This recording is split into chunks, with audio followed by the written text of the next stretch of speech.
So as Gary was saying in this recent live stream, stochastic motion is required, and it's as if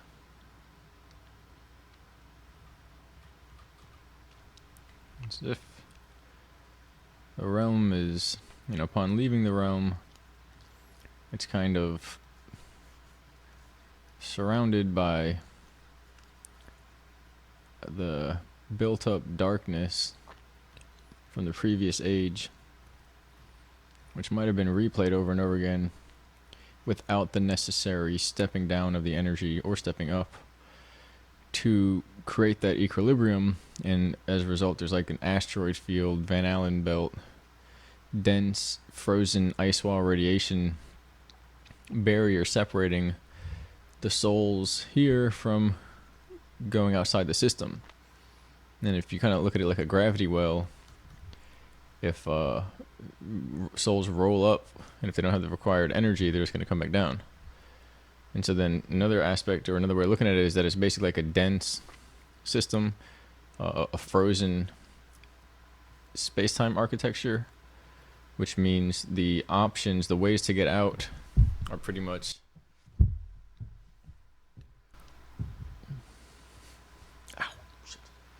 they're, let's say the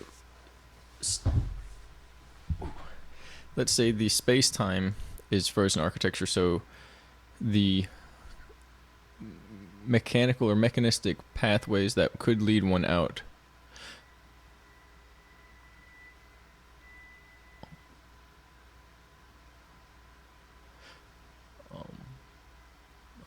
is this some breaks? Crazy. Could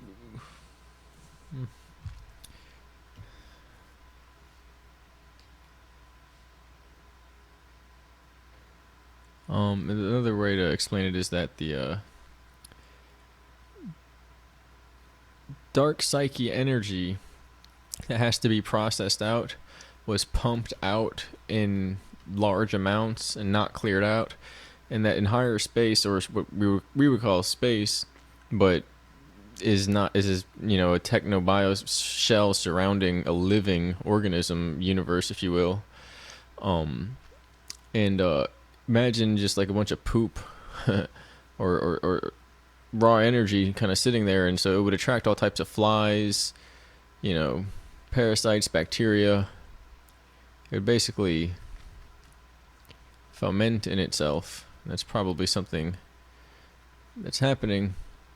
You can also look at it like a field of darkness that one has to move through, and or that time was basically frozen and it reawakens as you move through it, and so then you have to move fast enough basically to get out of the woven patterns of darkness. But the idea is the entities stuck in the system are moving according to a digital linear time space, or a space-time pattern, meaning it's a set number of motions. It's more so not about that, but it's the pathway that one takes. So like Gary was saying, if you have a digital architecture and you're taking a set number of motions, right angle, linear, 1, 2, 3, a specific set pattern for everyone, like having a specific pattern, a specific number of patterns. Sorry if this isn't the best quality, but I did a initial recording that didn't record, and so then it's like being inside of a brain where there's all these folds and angles and different pathways.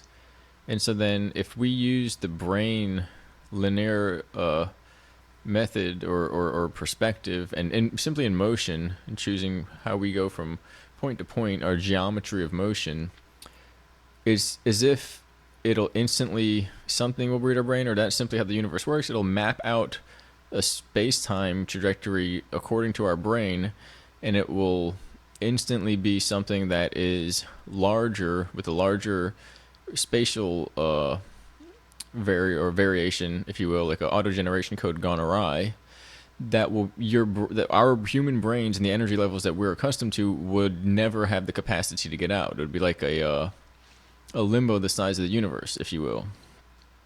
And so, using the brain and engaging in that format could also be seen as, somebody reading your brain and instantly creating a pattern that would be like the anti-equation to your brain's equation of wholeness, and then we just be stuck in that kind of like rats in a maze.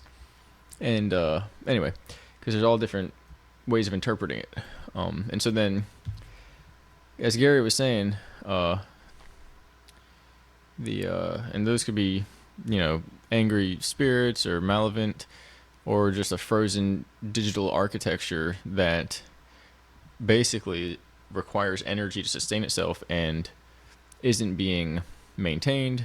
And so in that sense, we have to navigate to a system of higher energy that is more appropriate. And so then it also, one way to see it is, in that pattern, it's specifically customizably impossible for a soul to move in linear terms, right angles, specific pathways that are continuous, methodologically set, repetitive, controllable, preconceived, or pre-planned for others.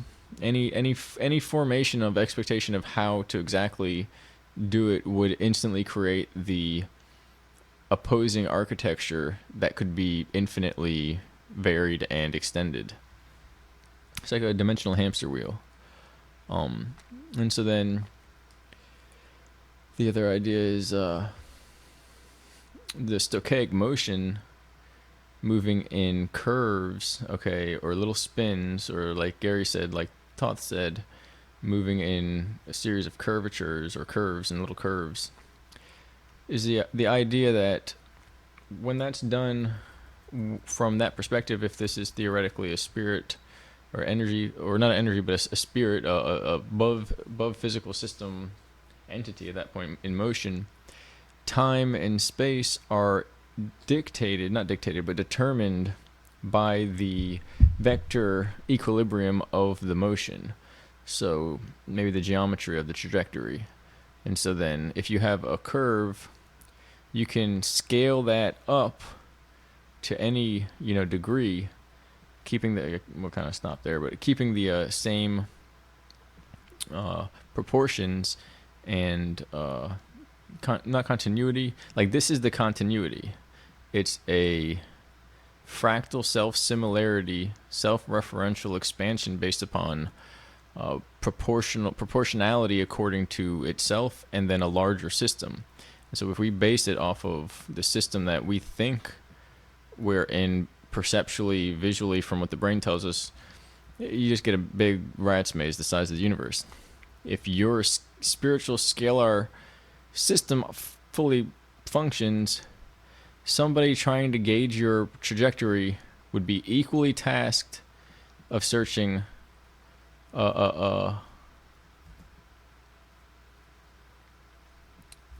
this is a weird pattern. And you can't do 9 of these because you'll move out of the universe if you do it according to actual scale.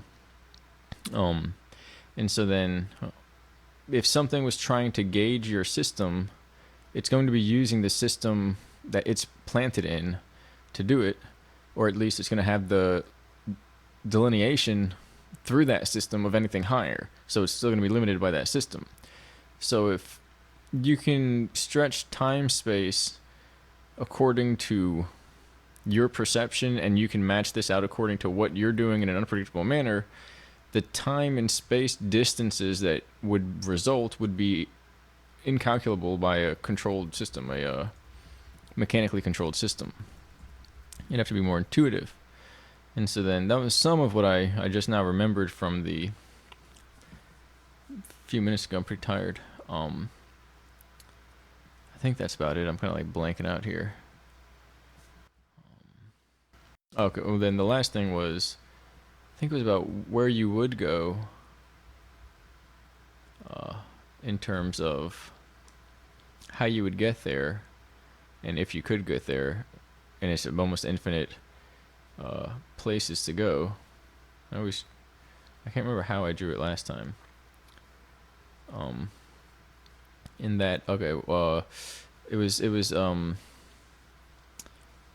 it's something about creating the inverse of motion to the point where, with enough inverse, maybe anisotropic, or I can't remember, anisotropic motions, you could invert a circle in the sense, stay within this world, but going outside of it by literally turning this world inside out of itself, if you will, and using that type of dimensional architecture that is inherent to the, call it the motive. It's not. It's inherent to exist. I don't know. It's just inherent to all things.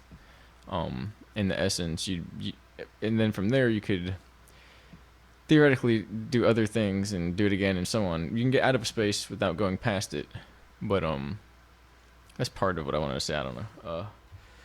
Maybe I'll remember to preview test downs.